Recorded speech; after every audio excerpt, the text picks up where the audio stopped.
ये वादियाँ, ये फिजाएं बुला रही है तुम्हें। दोस्तों, आज आप हमारे सामने एक बोर्ड देख रहे हैं, श्रृंगी ऋषि धाम एवं मोरवे जलाशय। सबसे पहले तो आपको मैं बता दूं कि श्रृंगी ऋषि धाम कहा जाता है, रामायण में इसकी चर्चा है कि श्रृंगी ऋषि धाम में ही दशरथ को पुत्र प्राप्ति के लिए खीर मिला था श्रृंगी ऋषि के द्वारा। तो उस हिसाब से भी यह अपने आप में एक धार्मिक जगह है। हमारे जो साथी हैं उनसे कि आप ये देखिए, पूरा नजारा बिल्कुल हरियाली, भरपूर हरियाली, और यह जलाशय जो अपने आप में खूबसूरत के साथ साथ एक बेहतरीन पर्यटक स्थल कहा जा सकता है। लेकिन हम यह भी कहेंगे कि सरकारी उदासीनता का शिकार है इतना अच्छा जलाशय, जिसको कि जहां की आज इस मौसम में पर्यटकों से भरा हुआ होना चाहिए था, लेकिन आज यहाँ पर्यटकों की कमी। लखीसराय जिला मुख्यालय से लगभग 23 किलोमीटर उत्तर पूरब जंगली व पहाड़ी बियाबान घने जंगलों के बीच पहाड़ों की कंदराओं में आध्यात्मिक, पौराणिक व रमणीक स्थल बाबा श्रृंगीरशी धाम है। यहाँ आर्षि श्रृंगी के अलावा शिवलिंग स्थापित हैं और छोटा सा मंदिर भी है। बाबा श्रृंगीरशी धाम में अवस्थित शिवलिंग पर हर मौके पर जलाभिषेक किया जाता है।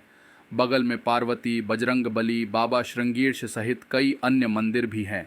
मंदिर के बगल में पहाड़ों से सालों भर पानी गिरते झरना है और वहीं पर कुंड भी है। इसमें स्नान करके लोग वहां पूजा करते हैं। यहाँ मोरवे डैम भी है जो लोगों को अपनी ओर आकर्षित कर रहा है। यहाँ मंदिर की भव्यता नहीं, धाम की पौराणिकता है। छोटे छाटे मंदिरों में यहाँ भोलेनाथ सहित अन्य देवी देवताएं विराजमान हैं। यह स्थल त्रेतायुगीन है।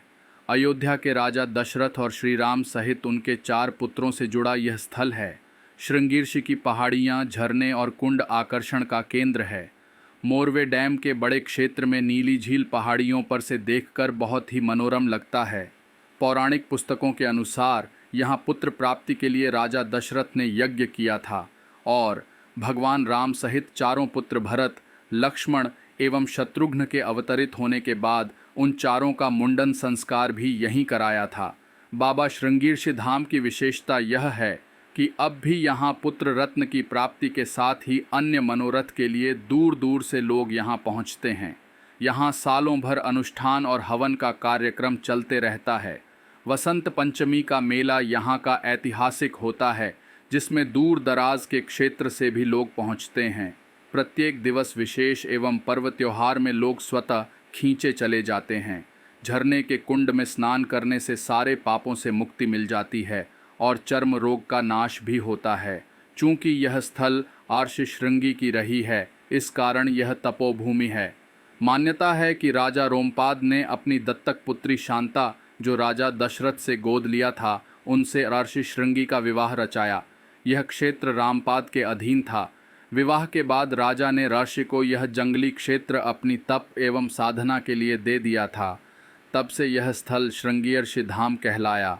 यहाँ आने वाले श्रद्धालुओं एवं सनातन धर्मावलंबियों की सभी मनोकामनाएं भोले बाबा पूरा करते हैं।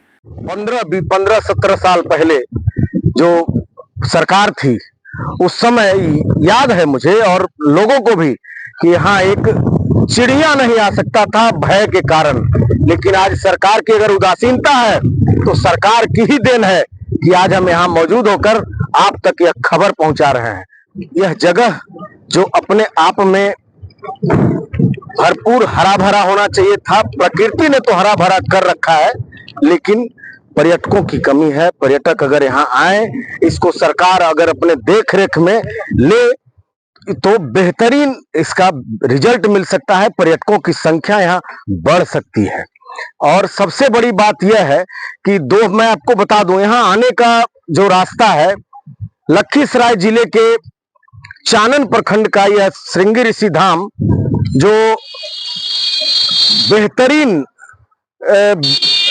आने का साधन भी बेहतरीन है। आप मुख्य हाईवे जो लखीसराय मुंगेर हाईवे है, उससे आप क्यूल स्टेशन होते हुए भी आ सकते हैं।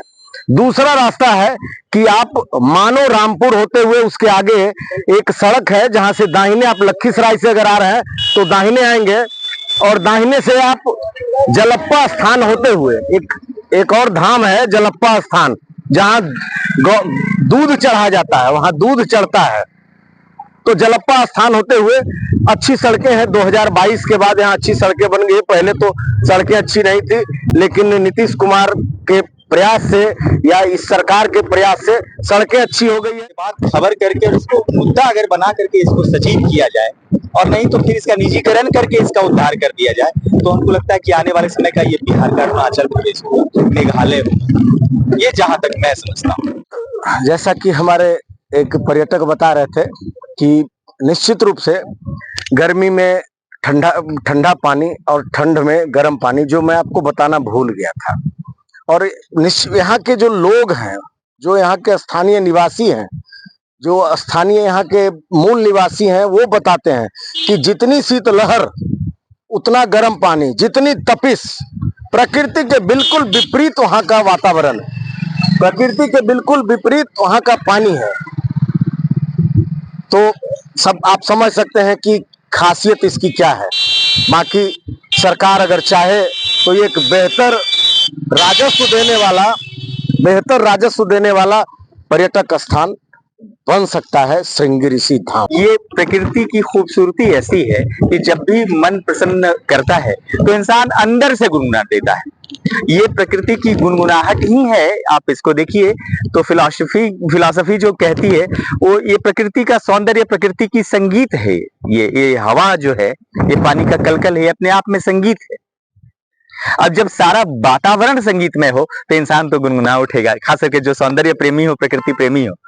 तो ऐसी स्थिति में अक्सर हाँ, जब भी खूबसूरती होती है तो रफी साहब की एक गीत अक्सर मैं गुनगुना उठता हूँ, जो बात है, और वही आपने सुन लिया और आप बोल दिए।